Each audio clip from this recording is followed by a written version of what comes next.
أعوذ بالله من الشيطان الرجيم. بسم الله الرحمن الرحيم.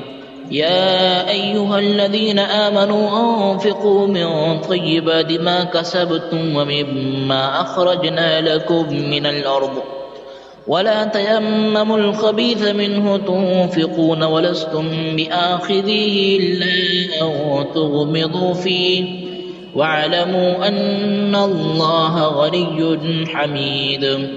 صدق اللہ العظیم. سورۃ بقرہ کی آیت نمبر 2، 6، 7 ہے اور اس کے بعد کی تقریباً 5-6 آیات ان میں صدقے کے احکام اور اس کے فضائل اور چند مسائل بھی ذکر کیے گئے ہیں.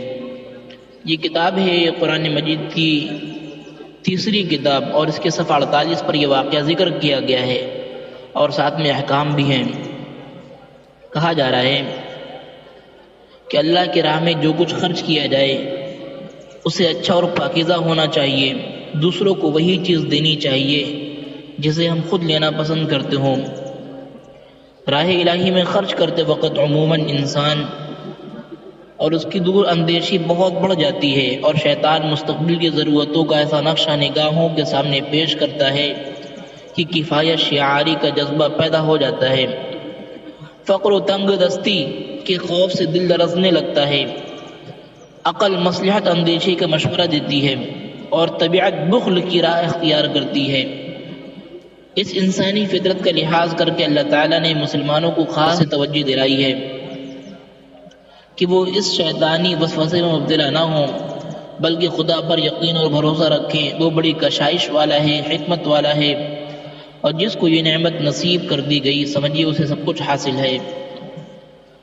صدقات کے سلسلے میں یہ بات بھی خاص طور سے قابل لحاظ ہے کہ وہ مستحقین کو ہی پہنچایا جائے اور اس طور سے کہ ان کی خودداری اور عزت نفس کو صدمہ نہ پہنچے، ورنہ نادانیت اور پست حوصلگی پیدا ہو جائے گی اور قوم کا ایک طبقہ ہمیشہ کے لیے عزم و ہمت اور عزت و شرف کے بلند جذبات سے محروم ہو جائے گا.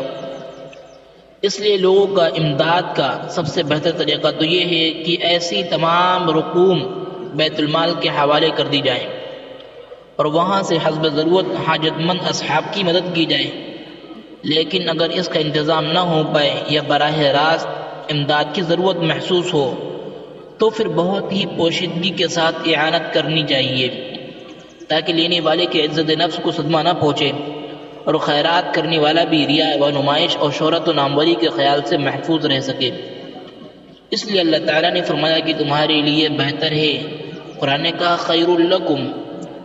رسول اللہ صلی اللہ علیہ وسلم نے بھی اسی پر زور دیا ہے اور اسے صدقہ کرنے کا افضل طریقہ قرار دیا ہے. چنانچہ حضرت ابو ذر غفاری رضی اللہ عنہ نے ایک مرتبہ رسول صلی اللہ علیہ وسلم سے دریافت کیا کہ سب سے افضل صدقہ کیا ہے. آپ صلی اللہ علیہ وسلم نے فرمایا وہ صدقہ جو پوشیدگی کے ساتھ حاجت مند کو دیا جائے.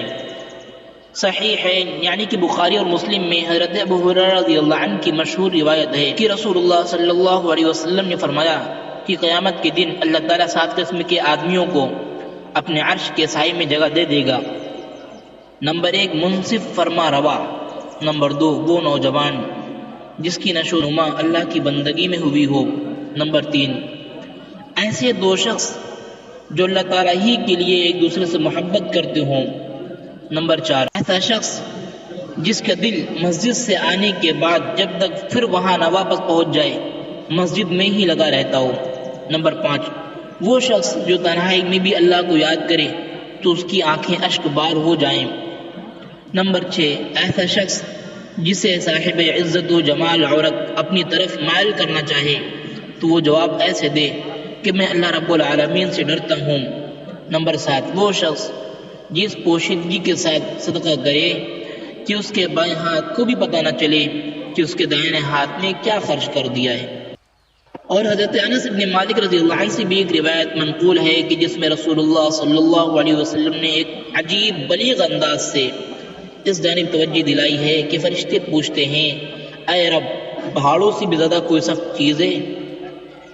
فرمایا ہاں لوہا. انہوں نے پھر پوچھا لوہے سے بھی زیادہ کوئی سخت چیز ہے؟ فرمایا ہاں آگ. انہوں نے دریافت کیا کیا آگ سے بھی زیادہ کوئی چیز سخت ہے؟ فرمایا ہاں پانی۔ انہوں نے پھر دریافت کیا پانی سے بھی زیادہ کوئی چیز سخت ہے؟ فرمایا ہاں ہوا۔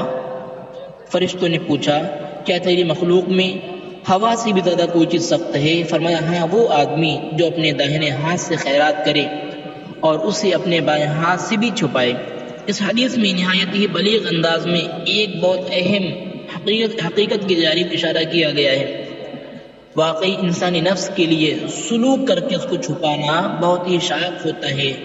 شہرت و ناموری کی خواہش بار بار اظہار و اعلان پر ابھارتی ہے اور دوسرے کو ممنون و احسان بنانے کا جذبہ رہ کر اور جتلانے پر آمادہ کرتی ہے۔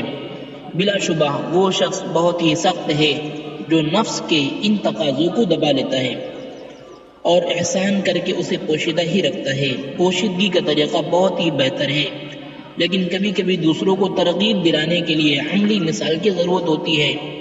ایسے مواقع پر شریعت نے اظہار کی اجازت بھی دی ہے، بلکہ اسے مستحسن قرار دیا ہے۔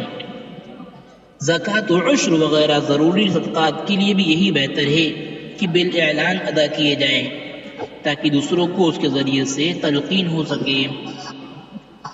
اور قرآن نے کہا لیس علیک ھداھم، تو یہاں معنی یہ ہے کہ بعض مخیر صحابہ رضی اللہ عنہ اجمعین کو یہ خیال پیدا ہوا کہ کفار کو مالی مدد نہ دی جائے، شاید وہ اس طرح مجبور ہو کر کے اسلام قبول کر لیں گے، لیکن یہ طریقہ انسانیت کے خلاف تھا اور تبلیغی نقطۂ نظر سے بھی اس کے نتائج آئندہ اچھے نہ ہوتے، کیونکہ اس طرح اسلام سے عالمگیر ہمدردی کے بجائے ایک طرح کی ناگواری اور نفرت کے جذبات پیدا ہوتے۔ اس لیے اللہ تعالیٰ نے مسلمانوں کو اس سے روک دیا اور فرمایا کہ ہدایت اللہ تعالیٰ کے ہاتھ میں ہے، تم اپنا انسانی فرض ادا کرتے رہو، اللہ تعالیٰ جسے چاہے گا راہ یاب کر دے گا، تم بندگی کے شان قائم رکھو، خدائی کی فکر نہ کرو۔ صدقات کے سلسلے میں اس جانب بھی توجہ دلائی گئی ہے کہ امداد و اعانت کے سبب سے زیادہ مستحق وہ لوگ ہیں جنہوں نے اپنے آپ کو اللہ تعالیٰ کی خدمت کے لیے وقف کر دیا ہے اور ایک شان استغنا کے ساتھ ہر طرف سے بے فکر ہو کر کے اسی کام میں لگے ہوئے ہیں۔ ایسے لوگوں کی طرف خاص توجہ رکھی جائے اور ان کے حالات و ضروریات کا پتہ لگا کر ان کی مدد کی جائے۔ چنانچہ کئی واقعات ذکر کیے گئے، ان سے جو سبق ملتا ہے وہ شاید کہ ہر تھوڑی سی بھی سینس رکھنے والا انسان سمجھ سکتا ہے کہ دین اسلام کا مزاج کیا ہے اور اسلام ہر فرد کو کس صورت میں دیکھنا چاہتا ہے۔